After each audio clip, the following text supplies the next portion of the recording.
Court से notice भेजा गया है मुझे। क्या? मेरा तलाक का मामला भी हल हो जाए तो मैं भी सुकून में आ जाऊं। क्या बना उसका?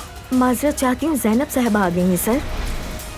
चाहे जो भी हो जाए, मैं तुम्हारी खुशी के लिए कुछ भी कर सकता हूँ, लेकिन मजा तो तब है जब तुम भी मेरी तरह सोचो। कुत्ते की वजह से बहुत उदास हूँ मैं। मुझे भी अफसोस है उसका। तुम्हारे बाबा की दूसरी बीवी बहुत अच्छी है, लेकिन अभी शादी नहीं हुई उनकी। तुम्हारा डॉक्टर से अपॉइंटमेंट कब है? जल्दी जाऊंगी मरियम मम्मी। मैं अपनी डॉक्टर से तुम्हारा अपॉइंटमेंट करवा दूंगी।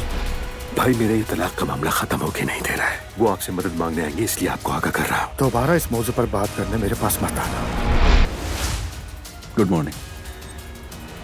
नाराज हो अभी? बिल्कुल हूँ। नाराजगी खत्म कर दो।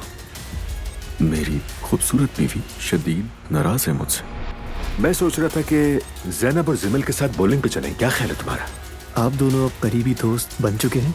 ये वही है ना जो पिछली बार भी तुमसे मिलने आया था? चक्कर क्या है? क्या ये वही नहीं है जिसका भाई अब्दुल्ला है? जी हाँ, वही है। उसका भाई तुम्हारी बहन के साथ खाने पर गया, फिर उसकी बीवी ने हंगामा कर दिया। अब अगर किसी ने कह दिया कि दूसरे भाई पर भी उनकी नजर है तो क्या करोगी? हम सिर्फ बच्चों के लिए मिलते हैं, इसके अलावा हमारा कोई मकसद नहीं है और ना कभी हो सकता है।